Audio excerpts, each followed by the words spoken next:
అప్పు చెల్లించలేదనే కారణంతో private finance company recovery ఏజెంట్లు గర్భవతి అయిన తన భార్య యువరాణిని అక్రమంగా నిర్బంధించారని గంగాధర నెల్లూరు మండలం అక్కన్నగారిపల్లి గ్రామానికి చెందిన భరత్ కుమార్ ఆవేదన వ్యక్తం చేశారు.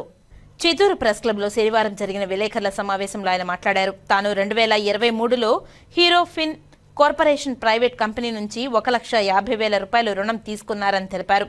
36 నెలల్లో ఈ అప్పును తీర్చేలా ఒప్పందం చేసుకున్నామని తెలిపారు. గత 22 నెలలుగా కంతులు కడుతూ వచ్చానని, అనారోగ్యం కారణంగా ఇటీవల కొన్ని నెలలు కంతులను చెల్లించలేదని తెలిపారు. అయితే ఇటీవలే రికవరీ ఏజెంట్లు కంతులను చెల్లించలేదనే కారణంతో తన భార్యను తీసుకువెళ్లి నిర్బంధించారని ఆరోపించారు. దీనిపై పోలీసులకు ఫిర్యాదు చేసినా ఎటువంటి చర్యలు తీసుకోలేదని అన్నారు. పోలీసు ఉన్నతాధికారులు స్పందించి తనకు న్యాయం చేయాలని ఆయన విజ్ఞప్తి చేశారు. యువరాణి అక్కన్నగారిపల్లి మేము హీరో ఫైనాన్స్ దగ్గర బండి తీసుకున్నాము. బండి తీసుకున్న తర్వాత 22 నెలలు కంటిన్యూ కట్టేసినాము. దాని తర్వాత లోన్ ఇస్తామని చెప్పి లోన్ తీసుకున్నాము. ఆ లోన్ తీసుకున్న తర్వాత 22 నెలలు కట్టేసినాం కరెక్ట్గా. దాని తర్వాత కొంచెం ప్రాబ్లం వల్ల 4-5 నెలలు కట్టలేకపోయాము. అందువల్ల మా భర్తను వచ్చి వాళ్ళు బెదిరించారు. బెదిరించిన తర్వాత ఇంటి దగ్గరకు వచ్చి మా భర్తను తీసుకొని ఆఫీస్ దగ్గరకు వచ్చి కూర్చోబెట్టి డబ్బు కడితేనే పంపిస్తాం, లేదంటే పంపించమని చెప్పి బెదిరించారు. మళ్ళీ మా భర్త ఫోన్ ఉంటే నాకు ఫోన్ చేశారు. ఫోన్ చేసిన తర్వాత మళ్ళీ కడతాము పంపించండి అని చెప్పి పంపించడం లేదు. వాళ్ళు వేలుమల్లి అనే అబ్బాయి దగ్గర నుంచి ఫోన్ చేయించి మా డబ్బులు కడితేనే పంపిస్తాం మీ భర్తను, లేదా పంపించమని చెప్పారు.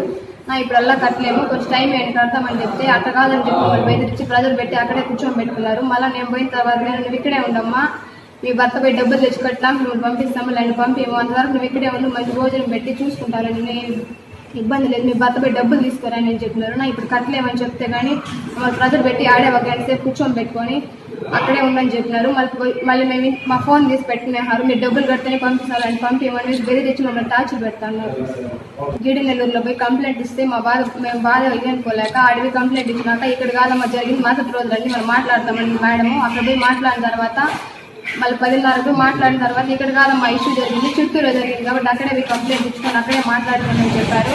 అక్కడ కంప్లైంట్ ఇచ్చి అక్కడ మాట్లాడిన తర్వాత వాళ్ళు సాయంత్రంగా పిలిపించి మాట్లాడించారు. మళ్ళీ మరుసటి రోజు రమ్మని చెప్పారు. మాట్లాడించిన తర్వాత మీరు డబ్బులు తీసుకున్నారు కాబట్టి కట్టేసి ఇదనుకోండి అని చెప్పి వాళ్ళు అట్టే మాకు ఏం న్యాయం చేయకుండా వాళ్ళ పక్కే మాట్లాడి ఇప్పటికిప్పుడే కట్టండి అని చెప్పి బెదిరించారు. వాళ్ళు ఇద్దరు కలిసి డబ్బులు కట్టేయండి అని చెప్పి మమ్మల్ని బెదిరించి ఇదంతా అన్నారు.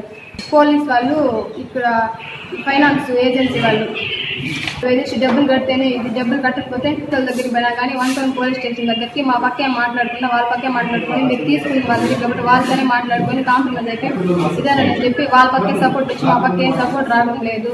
మేమేం చేసుకోవాలి న్యాయం చేయలేక ఇక్కడికి వచ్చి న్యాయం అడుగుతున్నాము.